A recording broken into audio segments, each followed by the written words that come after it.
आज भी उन बच्चों की आत्माएं उस पार्क में झूला झूलती है रात के 8 बजे के बाद। क्यों वो पार्क सभी लोगों के लिए बंद कर दिया जाता है और कौन है वो बच्चे जो इस पार्क में आते हैं? लेकिन ये बच्चे नहीं, उन बच्चों की आत्माएं हैं। तो जानिए ये कहानी एक सच्ची जुबानी। जय श्री राम।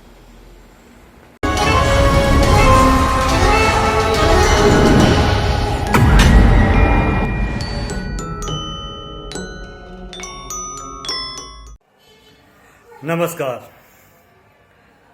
आज की ये कहानी सरला पांडे जी की है, जो जबलपुर में रहती है और एक गृहिणी है। इनके जो हस्बैंड है वो सेना में है और इनका एक बेटा है जो 10 साल का है और ये एक सरकारी क्वार्टर में रहती है। तो इन्होंने मुझे अपनी कहानी भेजी है। इन्होंने बताया है कि कैसे एक सोसाइटी के अंदर जो एक पार्क बना होता है, आप सबने देखा होगा, एक पार्क जो हर सोसाइटी के अंदर दिया जाता है ताकि आप उसमें आराम से अपना खेल सके, अपना कुछ एक्सरसाइज कर सके। बच्चों के लिए झूले होते हैं। तो ऐसे पार्क हर सोसाइटी में दिए जाते हैं। तो इनका जो ये पार्क था वो इनके सोसाइटी के अंदर बना हुआ था और सोसाइटी में सभी जो बच्चे हैं वो उस पार्क में खेलते हैं, आते हैं। बड़े बुजुर्ग अपना सब शाम को हंसी मजाक करते हैं। तो बहुत ही अच्छा पार्क बना हुआ है ये। और इस पार्क में बड़े बड़े पेड़ भी हैं, झूले भी लगा रखे हैं। तो ये जो कहानी भेजी है ये सरला पांडे जी ने भेजी है। इनके कहानी में इन्होंने मुझे ये बताया है कि इनके घर के आगे जो पार्क है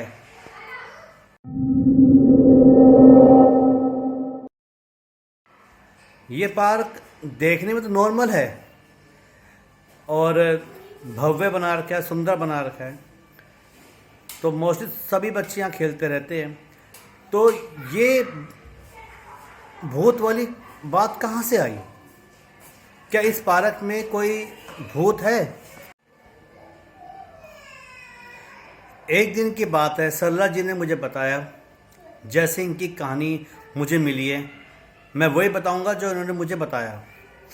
तो सरला जी ने मुझे बताया कि मनीष, एक रात को जब मुझे नींद नहीं आ रही थी और खिड़की के पास में जाके खड़ी हो गई।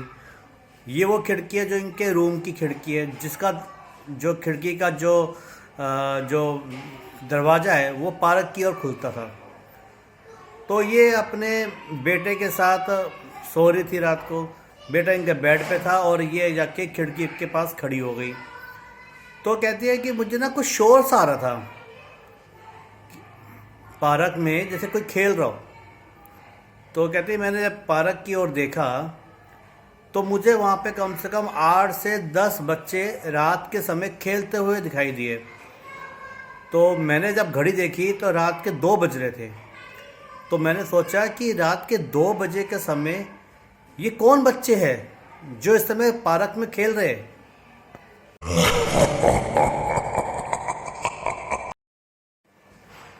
और जहाँ तक मैंने इनको देखा, ये बच्चे अपनी सोसाइटी के भी नहीं लगते कि भाई रात के 2 बजे कौन से बच्चे खेलेंगे पार्क में जाकर।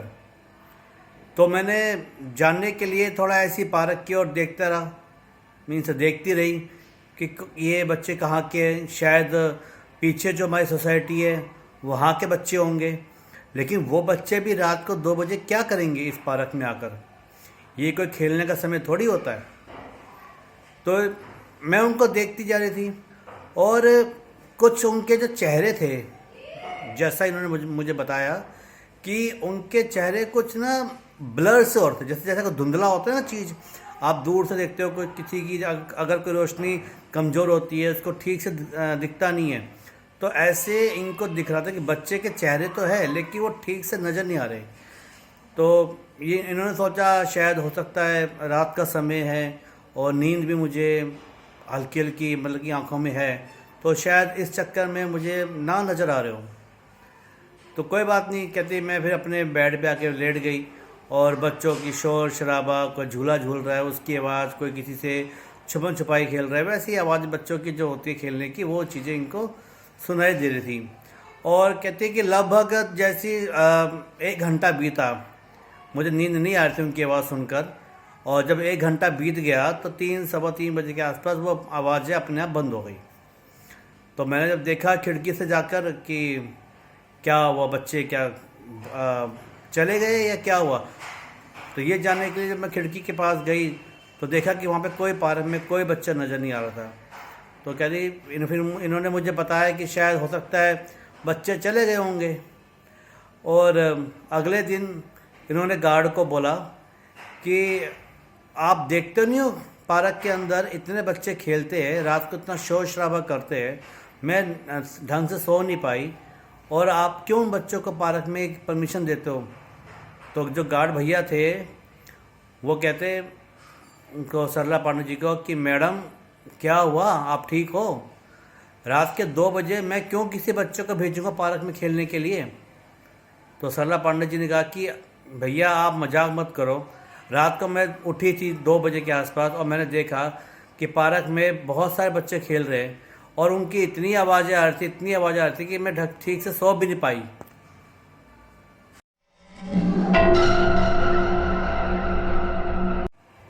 तो गार्ड भैया ने बोला कि मैडम ये कैसे पॉसिबल है, मेरी ड्यूटी रात को पार्क के गेट पर ही थी, मैं पूरी रात भर पार्क के गेट पर बैठा रहा, मैंने किसी बच्चे को ना अंदर आते हुए देखा ना जाते हुए देखा, और ना ही मैंने किसी बच्चे को अंदर भेजा। तो आप ये कैसे कह सकते हो कि पार्क में बच्चे खेल रहे थे। तो सरला पांडे ने कहा कि तुम गार्ड भैया तुम झूठ बोल रहे हो, अगर अगली बार अगर आपने इन बच्चों को भेजा रात में तो मैं आपकी कंप्लेंट सिक्योरिटी इंचार्ज से कर दूंगी। तो गार्ड भैया बोले कि मैडम आपको गलतफहमी हुई है, मैंने कुछ नहीं किया ऐसा। तो बात आया गया हुई। तो अगली रात को जब सरला पांडे जी ने ये देखने के लिए कि क्या आज भी वो बच्चे आते हैं पार्क के अंदर, जो गार्ड भैया कह रहे हैं कि मैंने नहीं भेजे, तो ये देखने के लिए सरला पांडे जी गेट पे अपने खिड़की पे खड़ी हो गई। और इन्होंने मुझे बताया कि मनीष कि पार्क एकदम सुनसान था।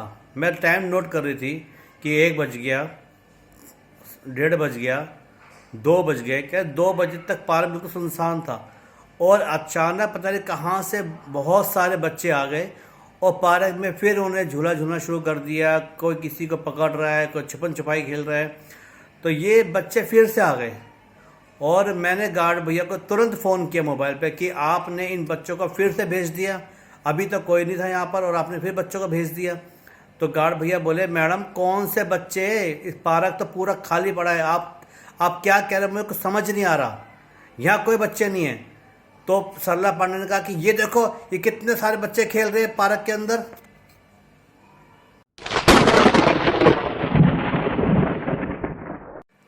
जब उस गार्ड ने कहा कि मैडम कोई बच्चा नहीं खेल रहा, आप मुझे परेशान कर रहे हो, मैंने किसी बच्चे को नहीं भेजा, तो सरला पांडे ने कहा कि नहीं, मैं तुम्हारी कंप्लेंट का सिक्योरिटी इंचार्ज से करूँगी कि ये गार्ड रात में बच्चों को पार्क में भेजता है और जिससे हमारी नींद डिस्टर्ब होती है।